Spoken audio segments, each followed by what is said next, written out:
You know, I've heard from a lot of Alaskans, and they're pretty upset about the budget cuts that we have to make.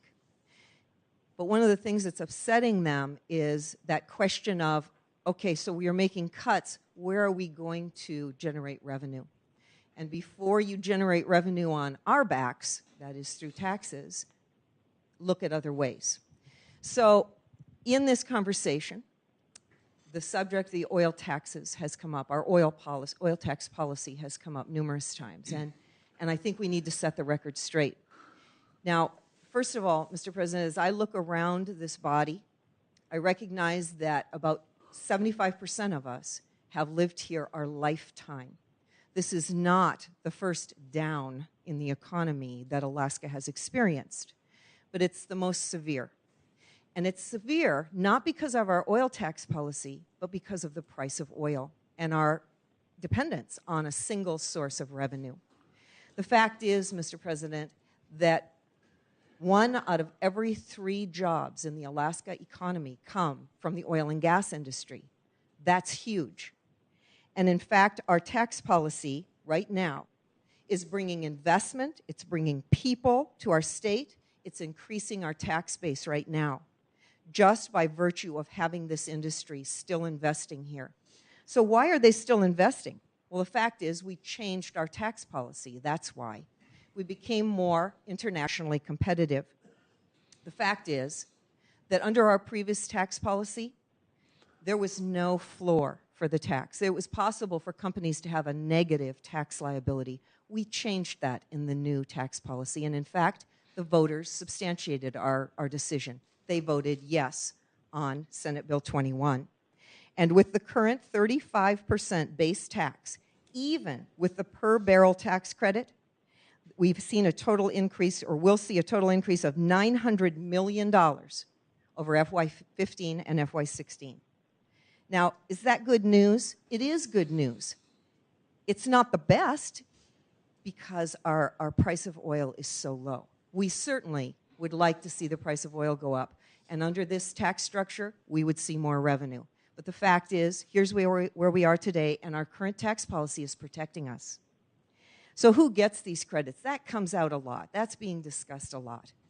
There are 2 categories of people getting these tax credits. There's the folks that are paying taxes. They're using their credits against their tax liability. These are the big producers.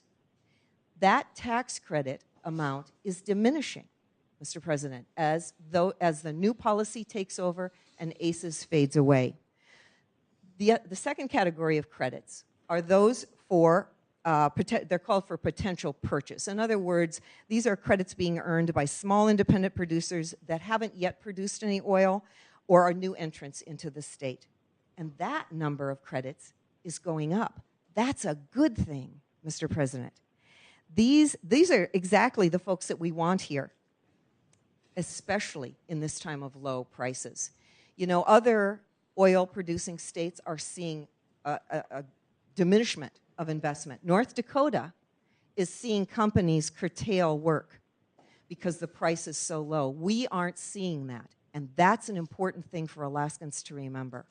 Companies are still keeping their staff here. They're still investing here. That's a tax base, which in turn generates property taxes, which helps pay for education and health care and provides jobs. These are important things, Mr. President. Our new tax policy could truly be called a production tax because it's based solely on production. The previous tax was not. We're seeing more revenue. We will see more royalties. That goes into the permanent fund. We see companies like Kalis and Conoco investing. These are important. You know, the other category we need to think about is Cook Inlet. Cook Inlet is the producer of the gas that has the lights on and the heat here in this building and in our homes and businesses around this city and around South Central. Now, 3 years ago, I opened up the Senate Resources Committee with a discussion about brownouts and importing natural gas. But because of the Cook Inlet Recovery Bill that was co-sponsored actually by many of the minority members here today criticizing our tax credits, because of that Recovery Act, we've seen a significant increase in Cook Inlet, 80% increase in production in Cook Inlet because of that tax credit. We are no longer talking about brownouts. And in fact, Mr. President, we also gave a tax credit to CINGSA. That's the Cook Inlet Natural Gas Storage, Alaska. That's where natural gas is stored to address the swings in production and in demand that we have, especially in the winter when we have significant demand. We gave a tax credit to that. And interestingly, in March of 2013, former Senator Hollis French wrote a very robust op-ed piece saying how much he supported those tax credits. So, frankly, Mr. President, these tax credits have been very meaningful and have made a significant positive effect in our state. We've heard from members, such as the minority leader today, bring us the independents. We want to see the new guys. So in conclusion, Mr. President, the new guys are here. They're working in Cook Inlet. They're working on the North Slope because our credits make their work economic today, even at low oil prices. We're partnering with them. Going forward, many of the ACES credits are going to be going away.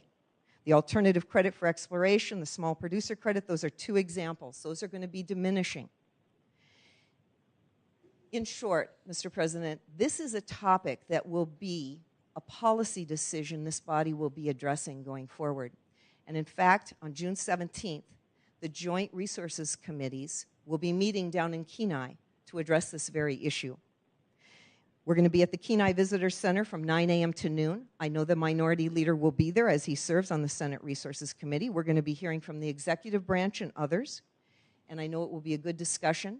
We'll have further discussion going forward, but the bottom line, Mr. President, oil production taxes have had a positive effect in Alaska. They've brought people here and are keeping them here, even at these low prices. Thank you, Mr. President.